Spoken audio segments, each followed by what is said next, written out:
What if I told you the Roman Empire wasn't powered by glory or gold, but by porridge and pickles? Behind every conquering legion and marble villa was a diet of barley mush, fish guts, and suspicious amounts of lentils. Most of us imagine Roman feasts filled with wine and roasted boar, but the real day-to-day menu was far stranger and way more resourceful. Turns out the Romans were masters of survival cooking, turning humble ingredients into high-powered fuel, medicine, and even social currency. So how did they do it without pizza or protein bars? Let's eat our way through the weird and occasionally stomach-turning secrets of Roman cuisine. Let's start with the ancient Roman power meal, Puls. This humble porridge was the backbone of Roman diets, from soldiers to senators. Puls was the ultimate Roman staple, an ancient porridge made from barley or farro, boiled in water, and sometimes seasoned with olive oil, herbs, or a little cheese if the cook was feeling wild. Think oatmeal, but if oatmeal was invented in a tent during a military campaign and had seen things. Every Roman soldier, from crusty centurions to fresh-faced recruits, ate Puls. It was easy to make and kept entire legions marching across continents. A single bowl packed enough carbs to fuel a day's worth of road building, conquering, or speech-making in the Forum. But Puls wasn't just a soldier's meal. The poor in Roman cities also lived on it. It was cheap, filling, and wonderfully boring, which is probably why they didn't riot every day. And in a world where the upper classes lived as lavishly as you could imagine, Puls was the culinary version of "I'm not like other senators." Today you could probably make it with quinoa. It's that simple. So why don't we eat it now? Because bread got sexier and Puls was quietly ghosted by modern carbs. Next up, the one food that's aged better than most of their emperors, cheese. Rome loved cheese, obsessively. They had soft cheeses, hard cheeses, smoked cheeses, and mystery cheeses that probably violated multiple gods and future FDA regulations. Cheese was eaten by everyone, from farmers in dusty tunics to emperors in gold-trimmed robes complaining about gout. It was breakfast, lunch, dessert, and sometimes emergency travel food. Roman soldiers carried hard cheese into battle, slicing off hunks between stabbings. It was calorie-dense, portable, and immune to most battlefield bacteria. Meanwhile, urban Romans mixed fresh cheese with herbs, honey, and even fruit to make elegant dishes that would dominate a modern food influencer's feed. Pliny the Elder, the author of the famous Roman Encyclopedia, was basically the Gordon Ramsay of Roman cheese. He wrote extensively about the best regional varieties like sheep's milk cheese from the Alps or spiced curds from Campania. He also warned readers to avoid cheese that fights back. Cheese was also considered medicinal. Some believed it could soothe stomachs, balance the humors, and even enhance fertility. And the best part, Romans exported their cheeses. Trade routes carried hard wheels across the empire, sometimes taking months to reach their destination, and they still arrived fresher than the fruit in your office break room. So yes, Rome conquered the world, but cheese conquered Rome. But if there's one thing that was the MVP in ancient Roman foods, it is olive oil. It did everything. Not only was it used to cook other foods, light the lamps, and clean the skin, Romans also used to drink it. Yes, in small quantities, olive oil was culinary gold. Pressed from millions of olives across the Mediterranean, it powered kitchens from Rome to Alexandria. Romans used it to fry, drizzle, marinate, preserve, you name it. They poured it on bread, into stews, and onto salads that were probably just excuses to eat more oil. But olive oil wasn't just for eating. Roman athletes and bathers would slather themselves in the stuff, then scrape it off with a tool called a strigil, along with dead skin, dirt, and pride. It was skincare before Sephora. Every Roman bathhouse reeked of sweat, gossip, and imported olives. And economically, it was a powerhouse. Vast estates in Spain and North Africa were dedicated to olive oil production. Amphorae, those giant ceramic jugs, were stamped with labels and shipped across the empire. It was so vital that historians can track Roman trade routes by broken olive oil pots.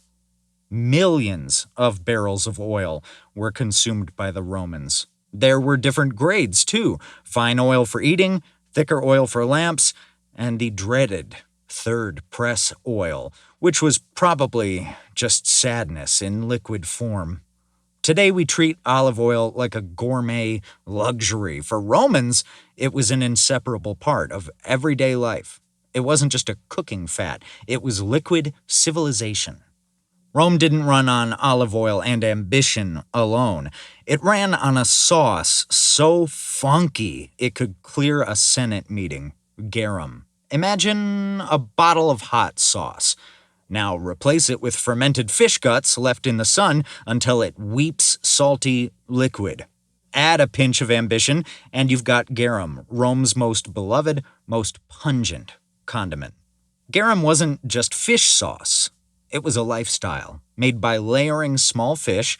Anchovies were popular with salt, then letting them sit in large vats to ferment, for several months. Garum was then strained into a clear, umami-rich liquid. That liquid was sold across the empire, from Britain to Egypt, in quantities that would make ketchup blush. It was used everywhere, slathered on meats, mixed into sauces, drizzled on fruit. Yes, really. And sometimes consumed straight up by people with strong stomachs and no sense of self-preservation. If a dish didn't taste right, just add garum. If your life didn't feel right, add more garum. Some towns were dedicated entirely to garum production. Pompeii was practically a fish sauce factory with a volcano problem. Amphorae filled with the stuff have been found all over the Mediterranean, like little time capsules of Roman culinary chaos. There were fancy filtered versions for the rich and chunky, budget-friendly versions for the masses. Some were spiced, some were extra fermented. All of them smelled like Poseidon's armpit. But garum wasn't just gross, it was genius. It added protein, preserved food, and delivered flavor in a world without refrigeration or DoorDash. It united the empire in one common question. What's that smell? If the Roman Empire had a food pyramid, lentils would be holding up the whole bottom row with quiet determination and a slightly earthy flavor. Lentils were the go-to legume for the masses, cheap, nutritious, and surprisingly versatile. In a society where meat was more status symbol than staple, lentils filled bellies, pots, and probably a few complaint scrolls from bored diners. Roman doctors swore by lentils. They were thought to balance the humors, especially if you were prone to melancholy, which sounds like the ancient equivalent of eating your feelings. Some believed lentils could even purify the blood and help you sleep. Honestly, that's still more than most of my vitamins do. They were also a core part of military rations. Lentils traveled well, required minimal cooking, and most importantly, kept soldiers alive without costing a denarius and a half. Plus, after a long day of stabbing Gauls, a warm lentil stew probably felt like a hug in a bowl. The upper classes turned their noses up at lentils, unless they were spiced, sweetened, or paired with peacock tongue, don't ask.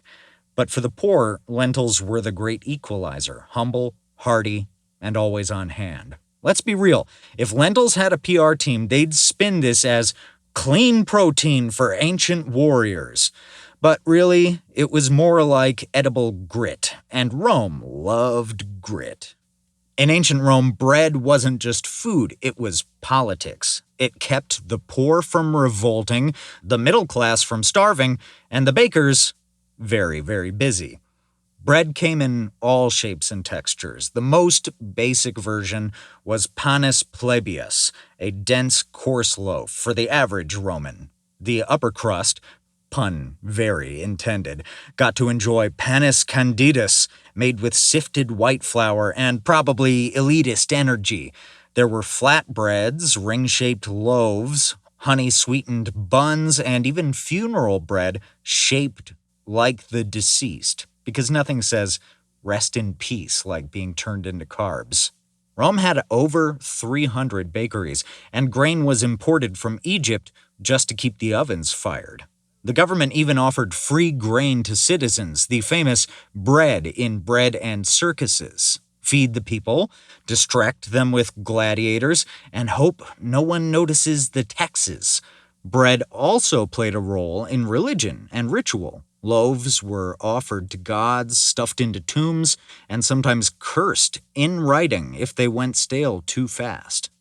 Bakers were respected tradesmen until they weren't. A few times when bread prices soared or supplies ran low, angry mobs went full carb anarchist. One emperor had to put guards on bakeries. Another just blamed the gods and ran. Bread was also the emergency food of choice. Whether you were traveling or conquering the Gauls, you could pack your bread and it would last you for however long you wanted. Modern Rome still takes bread seriously, but back then it literally held society together. Without bread, there'd be no legions, no temples, and no one sticking around to hear Cicero's speeches. Give a Roman a fish, he eats for a day. Give him bread, and he builds an empire. The next item on our list is not a food, it's a drink. And, of course, it is wine. Wine in Rome was like water, except people actually wanted to drink it. It was the beverage of gods, generals, peasants, and party animals alike, sometimes all at once. It's important to remember here that not all wine was the same. If you were poor, you drank Laura, a tragic liquid made by soaking pressed grape skins in water and hoping no one noticed the sadness. Richer Romans drank refined wine, one the peasants could not access. They drank wine with every meal, and yes, that includes breakfast. Wine was usually diluted with water because drinking it straight was seen as barbaric. Barbarian behavior was, of course, drinking undiluted wine and or trying to invade Rome, often both. There were wines flavored with honey, herbs, or even seawater. Some recipes included fermented fish sauce. Yes, fishy wine. But wine wasn't just a drink, it was identity. The kind you drank said everything about your social standing. Rich people had cellars, poor people had jugs. The slaves serving the wine, they didn't even get a sip unless it spilled. Still, everyone drank it. An average Roman drank 1 liter of it, which amounts to 104 gallons a year. That's a pool of wine. Wine was safer than most water and cheaper than therapy. It fueled politics, poetry, religion, and more than one awkward toga party. Bacchus, the god of wine, was one of the most popular deities, because who doesn't want their spirituality shaken and stirred? The Romans, of course, exported wine across the empire. French vineyards owe a lot to Roman ambition and alcohol dependency. You can still find them in shipwrecks, stuffed with ancient Merlot and regret. In Rome, you were what you drank, and if you weren't drinking wine, were you even Roman? Next, we have dates, the equivalent of nature's Snickers bar, except no chocolate, no nougat, and a high chance of being stuffed with pine nuts. Still, they were sweet, energizing, and adored across the Roman world. Imported from North Africa and the Middle East, dates were a luxury that became a pantry staple. Soldiers carried them for long marches. Philosophers nibbled them while pondering big thoughts. And emperors probably used them to bribe senators with a sweet tooth. Romans ate dates fresh, dried, or mashed into pastes. They stuffed them with nuts, soaked them in wine, and tossed them into stews and sauces for a surprise flavor burst, which is ancient speak for "no one asked for this." They also used dates in desserts, though Roman dessert was basically just whatever we have plus honey. Cooks loved dates because they added natural sugar to dishes in a world that hadn't invented refined sugar yet. So if you wanted to throw a decadent dinner party and impress the guests, you brought out the dates. Bonus points if they were imported, and you dropped that fact 5 times. But dates weren't just tasty, they were also considered medicinal. They were said to soothe coughs, help digestion, and improve stamina. Basically, the Romans thought dates were edible miracles. And to be fair, they are one of the few ancient foods that modern people still snack on willingly. Plus, they had a long shelf life, which made them ideal for storage, trade, and travel. If you were heading across the empire, dates were your best bet. The next entry on our list is maybe a bit unconventional. Chickpeas, one of the most common ways of ancient Romans to get protein. Chickpeas were tasty and versatile, able to leap into salads, soups, and stews in a single boil. Romans called them cicer. Yes, that's where Cicero got his name. Imagine being named after a bean. These little legumes were roasted as snacks, stewed into mush, or mashed into spreads that suspiciously resemble hummus. In fact, ancient hummus recipes may go all the way back to Roman Syria. Soldiers often carried chickpeas on the road. They were small, lightweight, and didn't smell like doom when you opened the bag, unlike garum. You could roast them over a fire, boil them in a pot, or just pop them raw if you had teeth made of marble. Rich households liked to spice chickpeas with vinegar, honey, or herbs. Poorer folks just boiled them into oblivion and called it dinner. Either way, chickpeas were cheap, filling, and packed with enough nutrition to keep you alive. They were also associated with virility, which meant every ancient pickup line probably included some reference to legumes. And if you think chickpeas are boring, the Romans would disagree. They threw them in everything from savory stews to cakes. One recipe includes chickpeas mashed with leeks, garlic, and oil, a combination on which we won't comment here. In short, chickpeas were crunchy, dependable, and full of attitude. Just like Rome. You know something that was everywhere in Roman cooking? Honey, which in ancient Rome was basically the replacement of sugar. They used it to sweeten bread, glaze meats, preserve fruits, and disguise the flavor of dishes that might otherwise taste like feet. It was drizzled on cheese, whipped into sauces, or used to candy nuts. Basically, if a Roman wanted something to taste better, they gave it a golden drizzle of bee juice. But honey wasn't just for flavor, it was medicine. Roman doctors slathered it on wounds, mixed it with herbs to make cough syrup, and used it in love potions. That's right, honey was the original multitasker. Beekeeping was a serious business. Wealthy estates had entire apiaries, and Pliny the Elder wrote extensively about the best bees, best flowers, and how not to get stung in the face while harvesting. Honey from certain regions, like Hymettus in Greece, was especially prized. A regular ancient Roman hive could produce up to 100 pounds of honey per year. It was also used in religious rituals and funerals. Some bodies were preserved in honey, which sounds horrifying until you realize it was probably cheaper than embalming fluid. And yes, they even drank it. Mulsum, a wine-honey mix, was served as an aperitif and probably fueled some very questionable poetry.